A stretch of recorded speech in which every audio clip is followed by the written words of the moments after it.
Hello, everyone. Happy New Year's Eve. Welcome to episode 52. This is your unique blueprint, the magic of merging astrology and human design. Now, I have covered some 101s in human design and in astrology before. March the 19th was What is Human Design, and November the 5th was Astrology 101, Unlocking the Secrets to the Stars. So that's pretty much what we're going to be doing today, talking about how just learning these two modalities and using them together can really help you, especially going into the new year, completely understanding yourself and all the things coming up for you to make this year your best year. Have you ever wondered why you feel a certain way or connect deeply with specific people? In this video, we'll uncover how these two modalities can provide profound insights into your personal journey and relationships. Okay, so today we're just going to go over these two modalities again in a little bit more detail, and we're also going to talk about how we can fuse them together to create a blueprint for you so that you can know exactly how to make decisions, exactly how you need to be in your life in order to get the most out of it, to follow your blueprint and your design, and to just have the best 2026 that you could imagine. So enjoy.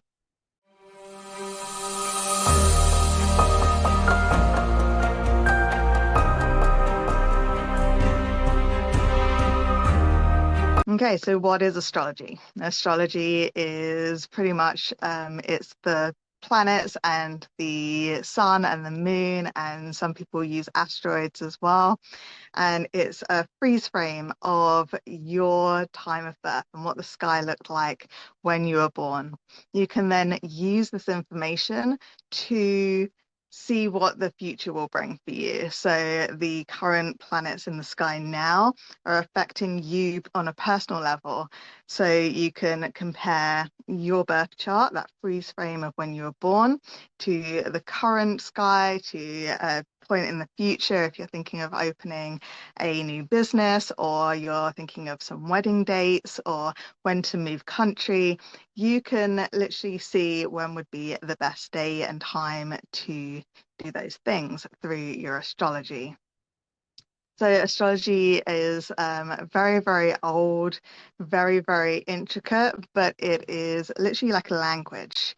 And if you can understand this language, you can understand life. You can understand the way things work, and not just people and animals and things, but literally anything around you can be understood through astrology. So it's really fascinating. So many people with astrology, they just know what they say is their star sign. This is the sun sign. This is where the sun was when you were born. So most people know, even if they believe in it or don't, they will know what their star sign is or their sun sign.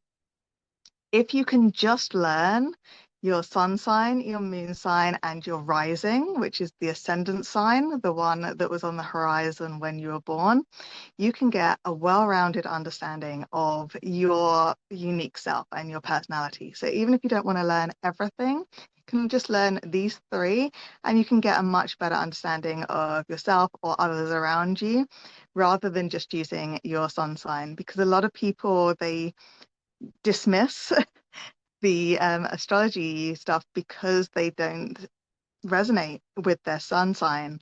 And that could be because the other planets and things are more what they are, or that the moon and the rising are more themselves. But bringing those together, the three together, you can literally understand yourself a lot better. And I do actually cover this in a video back December the 10th, understanding your sun, moon, and rising signs. Human design, on the other hand, is quite a modern thing, but it includes a lot of ancient stuff as well as modern scientific things as well. So it does include astrology too, but it also incorporates things like the Chinese I Ching. It does the chakra system, especially the Hindu chakra system. It does the Kabbalah from Judaism. And it sort of brings those all together in this sort of epigenics, quantum entanglement type deal. It gets quite complicated when you look into it like that. But this, like the astrology, is a way of forming a blueprint of yourself. So you just have all these different aspects of the self and you bring them all together to get an understanding of why you make certain decisions and how you make certain decisions, why you think or act in a certain way. And a lot of my clients especially have discovered that what they originally thought were flaws or things that needed to be hidden or was laziness or something like that was actually a strength that they weren't using properly. And once they allowed that to come in and to use it properly, they actually saw that their life was actually getting better in leaps and bounds because they were now incorporating this gift and their part, their blueprint into their lives. So human design is absolutely fascinating. And a few years ago, I did not think it was. I didn't understand it. And this year, I don't know, it was like an aha moment and it was fantastic. And everyone that I've done so far with human design, same thing. They either didn't know human design at all before and now they're like, wow, this is incredible. Or they knew human design before and they weren't really into it. They didn't really get it. It wasn't explained properly. And then when they did the session with me, they were like, it's all making sense.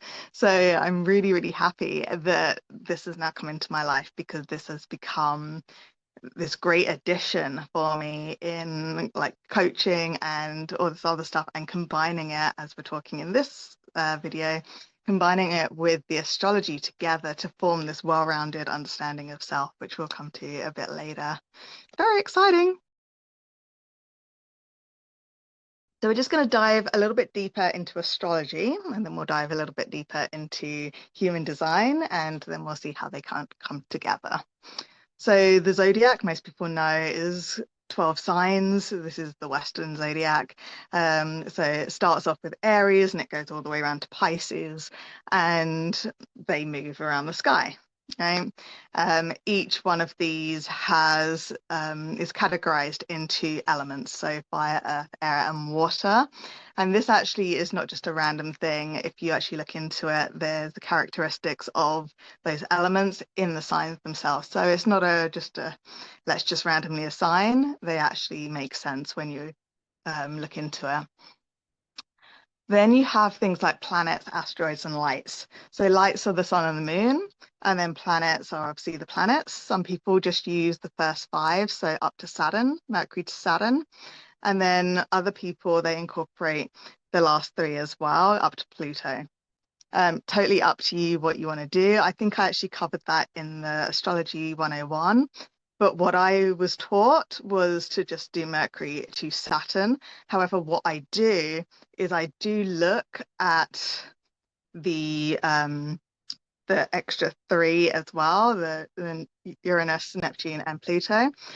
But because they take so long to change signs, I look at the house that it's in for that person and what aspects it is with them. And we'll go into houses and aspects in a moment.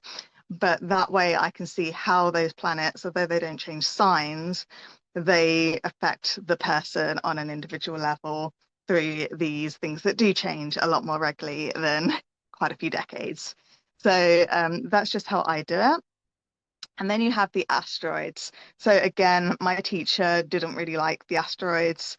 I found Chiron I really do like, and so I do include Chiron, but there are so many other asteroids out there, and some people use hundreds, some use 10, some just use a couple, some don't. Like my teacher don't use any of them. So it's totally up to you what you want to do with asteroids, obviously. But each of these planets and lights and asteroids, they all have a personality. So the planets are named after Roman gods, right? So each one of these gods represented something. So Venus was love, right? And Mercury was communication and the messenger of the gods, right? So those aspects, that's very much simplifying it, but those aspects are what those planets represent within a birth chart. So when you're looking not just at romantic love, but friendship, family, or just hobbies, like what you enjoy, what lights you up, what helps you with your creativity. You can look at Venus and you can, really dive deep into that kind of stuff through what house it's in, what aspect it's in with the things around it. So yeah, so this is although there's not too much, although there is a lot, there's not too much to learn in the basic form of it. There's so many different ways that they could be intersecting each other. So that's why when someone just looks at their sun sign, so their star sign, they're not really getting a well-rounded understanding of the self. If they can, again, just look at those first three, we call it the big three, the sun, moon, and rising, they'll have a better understanding. If they can look at just the first couple of planets up to Saturn and the sun and moon, they'll have an even more deeper understanding. If they can include houses and aspects and things as well, then they can delve even further. So each layer adds another layer to that person's uniqueness and their blueprint. I hope this is making sense so far. So I keep going on about aspects. Aspects are the relationship within a chart. So I'm going to put up now my chart, and you can see that there's these lines, and those represent the aspects. So you have things like a conjunction, and that's when something is next to each other. So you have two planets or whatever very close to each other, and as close as any of these are to 0 degrees of that, the better. But the conjunction is a 0 degrees, so right next to each other. Then you've got things like oppositions, which is the other end of the chart, so exactly the opposite, 180 degrees. Now it can be off slightly, it can be like 182 or 176 or something, and those are the opposite sides. So it's a opposition to each other. There's like this force, not so much negative, but they depending on the planets and stuff like that, they might not really be getting on too well. They might be stopping the other one from fulfilling what it needs to be doing. And then you've got other ones like trines and stuff, which forms a triangle angle, which obviously is 120 degrees, and squares, which are obviously 90 degrees, stuff like that.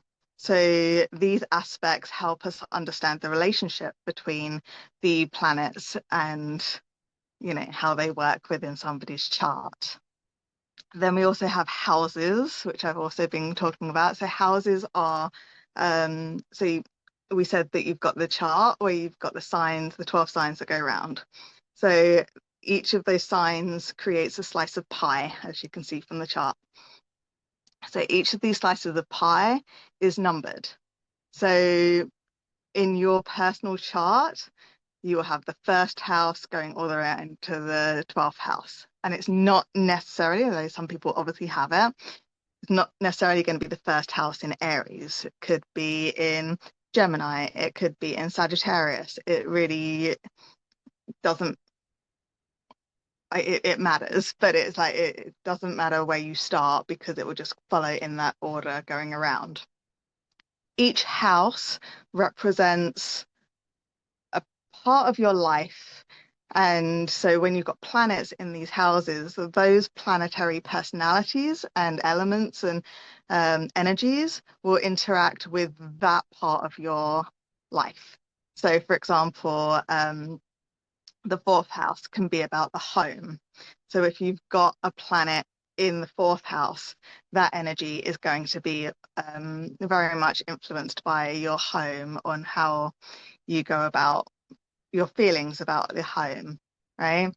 Likewise, you've got the 7th house. So the 7th house is your close relationships, especially your romantic relationships. So whatever light or planet is in that house, that then helps you or hinders you in that romantic side or in that very close relationships. And that energy will also go into that part of your life. Also, the sign of the house as well. So a lot of people, they see the empty houses, and I actually had this the other day even, but it comes up a lot. A client will see an empty house and say, oh, so I don't have anything in that house, so I am just doomed. So I don't have anything in my 10th house, so I will never have a career. I don't have anything in my seventh house, so I'll never fall in love, that kind of stuff, right? Not at all. Whatever sign it is in, that's the energy of it. But you don't have a planet in there, so it's not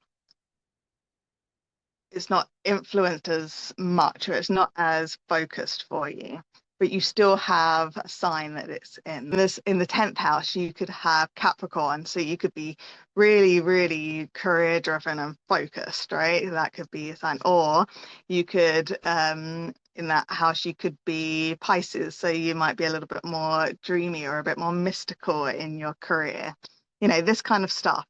And like same goes for the seventh house again. So if you're looking at the seventh house and you have Cancer, maybe you're very emotional when it comes to love, and you put your whole heart and soul in, right?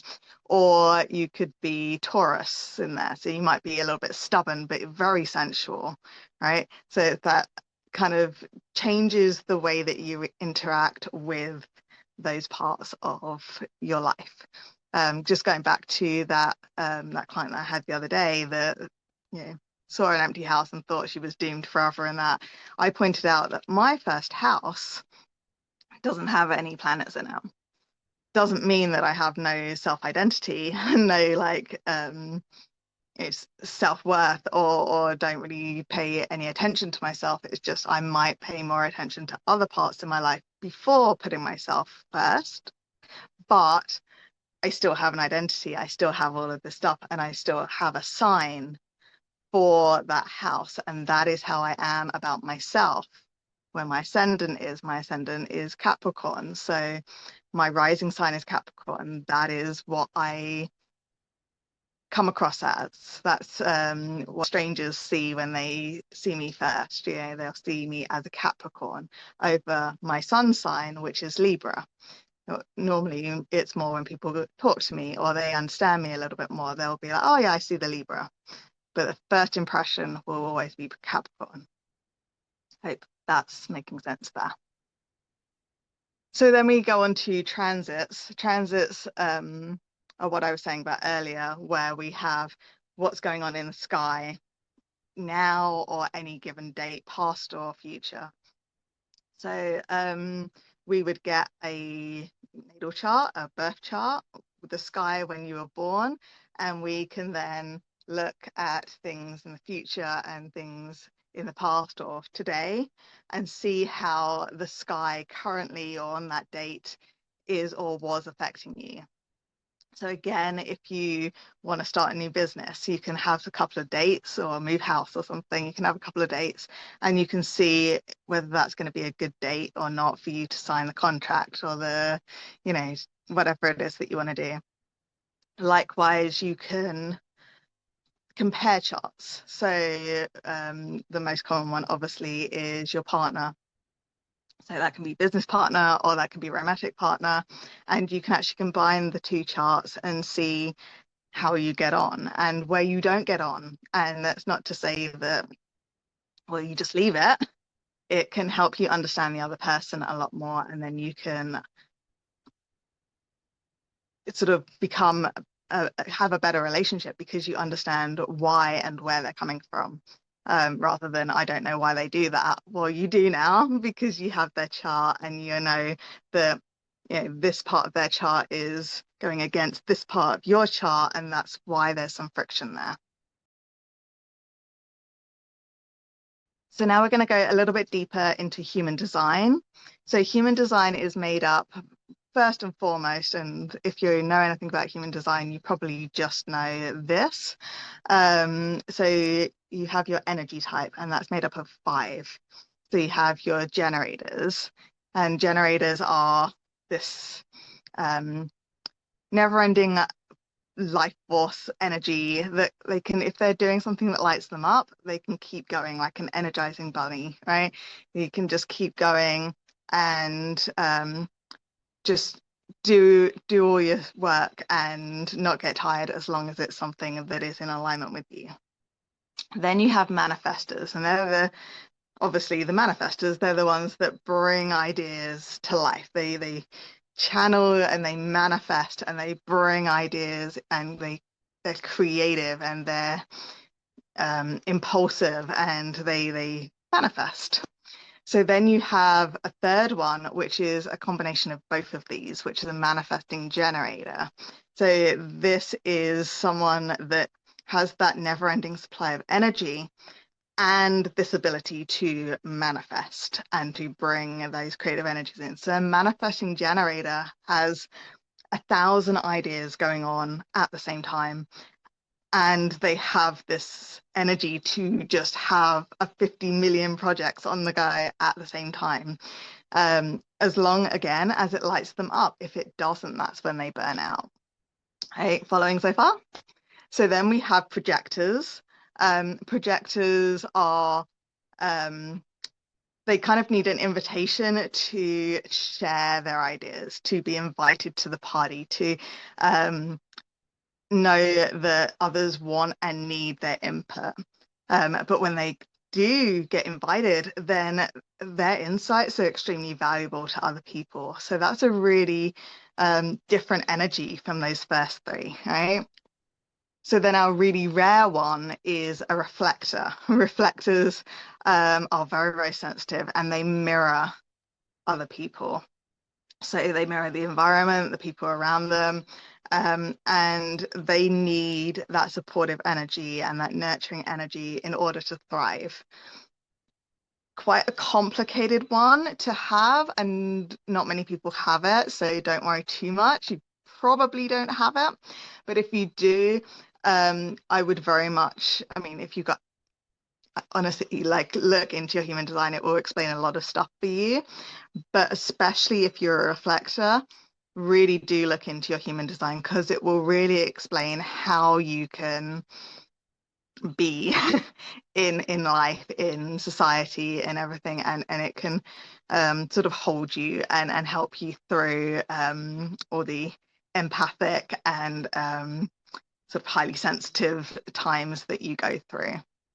So then in human design, we have something called the authority. And the authority is how we make decisions, right? It's our decision center. And I'm going to put up my chart again. But as you can see, there are different shapes in this like outline of a person. And some of these shapes are colored in, and some of them are blank, right? So we have defined where they're colored in, and undefined when they're blank. Don't worry so much about the rest of it yet. We're just going to talk about that.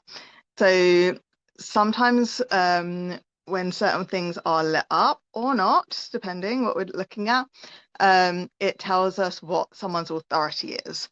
So the very, very common one is the sacral authority, and that is where the generators and the manifesting generators get all their energy from. Now, just because you're one of these doesn't mean that that is your authority, but you still have access to that energy, but you might have a different authority that is more dominant, that's more your decision maker. But if you have the sacral one, this is all that trusting your gut, trust your gut instincts, that kind of stuff. So this is the sacral authority. And then you have the emotional authority, and this is where you have to ride these waves.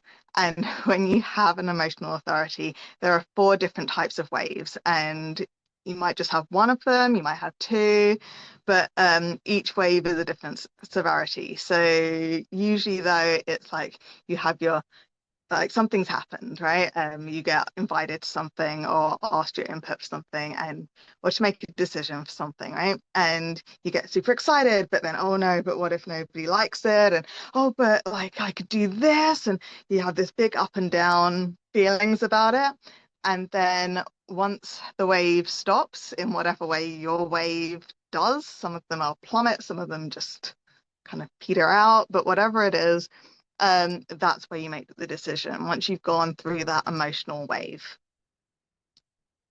The next one would be the splenic authority. So this is those sort of primal, intuitive, instinctual responses. So you'll very much be in tune with that more primal energy and that instinctual energy, and that is the splenic authority.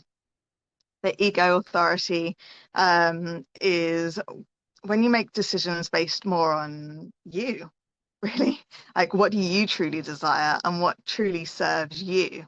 And so, I mean, it's called the ego authority, but it's like not ego in a bad way, not in an egotistical way, but it's very much about that self-preservation kind of way. So that's one of the authorities.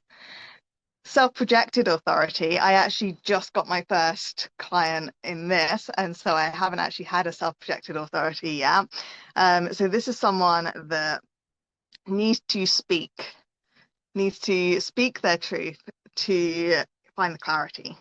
So it's really funny because she needs to say out loud anything and everything that she's thinking.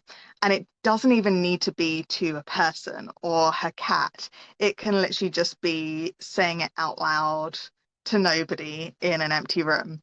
Like she even said that she uses one of her friends to send voice notes to, and she doesn't actually need a response from that friend.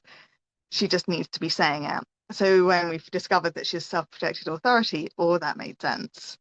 Right. So this is what that one means. Just you need to say out loud to hear and to speak that clarity into being.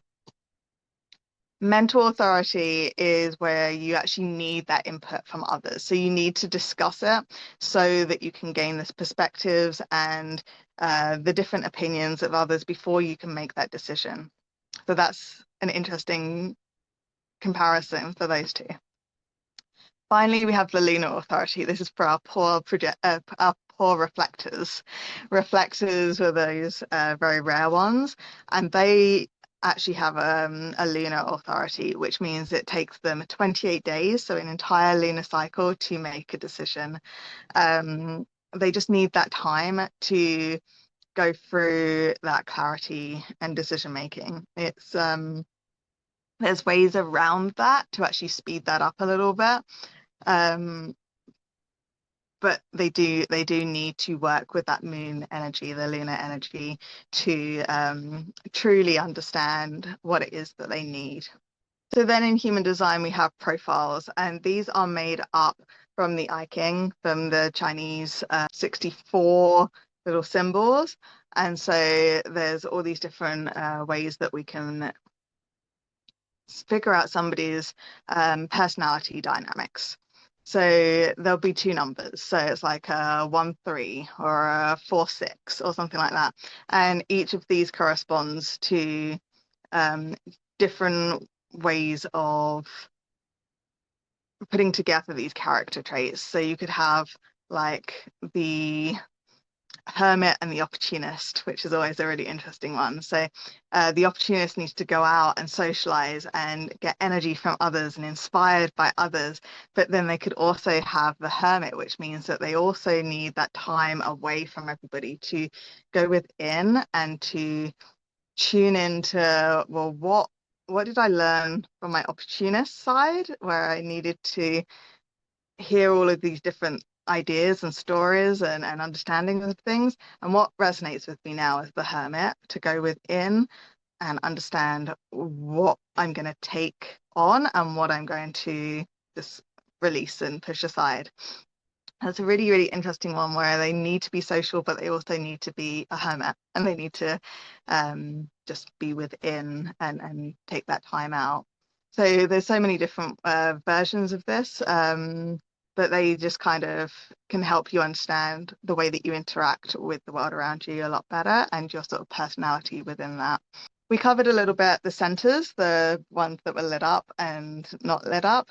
So each one of these just tells us which ones we are very, very strong-willed with, that we know how we feel about something. And the open ones are very much where we can have our minds changed a little bit, or where we can incorporate different understandings of things. We're not as rigid. So the easiest one to explain that would be an undefined head, like center, right? If you've got an undefined one, so a blank one, it's easier to have your mind changed.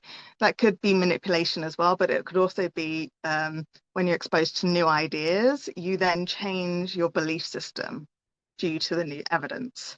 But when you have a defined one, so a colored in one, then it's really hard for you to change your mind. Like once you've decided on something, once you believe something, it's really hard for somebody to change that, or you personally to change that, because you're so decided on that's the belief that you have, and that's the way it's done, and that's the way it will always be done, right? So neither of these are good or bad. It's just the way that you are with your surroundings. So then we then look at channels. So channels are when these boxes and shapes and things are connected. So so you see here they've got like some are like half connected. So the gate is open. The gates are the little circle ones that are highlighted. And then when two gates are highlighted and joined together, that's a channel. So each gate represents different ways of being and personalities. And then you have the channel is like a merging of the two gates and creates another way of being, another way of understanding the world around. And then it gets really interesting, because just like with the astrology, where the sky changes, you know, your interaction with the world based on your birth chart, your freeze frame of your birth chart or body graph of the human design can also change depending the sky, right? So the current mood of the world, but also really interestingly, who you're around. So when you're around certain people, you might feel that you're more energized, or you're more drained, or you're more clear about stuff. You understand things so much better when you're with this person, but when they leave, you don't understand it anymore, right? Like it's just this weird thing. So you can have different shapes lit up depending who you're around. You can also have different gates and channels lit up when you're with certain people. So that's really, really interesting when you're looking at you with family members, when you're looking at you with friends, with colleagues and stuff like that.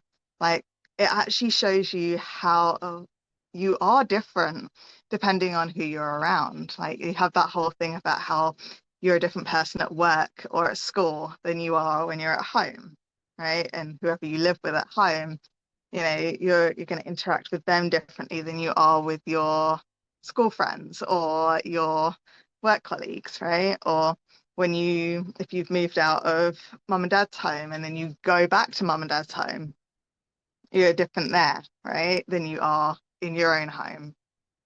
Yeah, so that explains that too, and why you feel certain ways, or are clearer or not so clear, depending on who's around you. Really, really interesting, right? Okay, so I'm really aware of the time. This one's going to be a long one, so Happy New Year. But just to say, so you can sort of see, I hope, that both of these separately are extremely useful in understanding the self, but also understanding relationships or other people, and the world around you. So if you can learn both of them, or get somebody else to write up both of them for you and then merge them together, you then have this beautiful blueprint of you.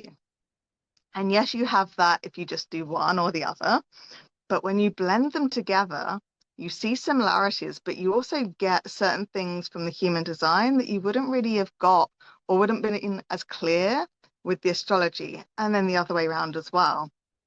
So it's really, really, really fascinating to bring those together, and you literally can have this guidance system for your life, for your future. It can be this soul map. It can be this guide to your personal growth. And again, to your decision making. Just knowing your decision making from the human design alone can really help transform the way that you live your life.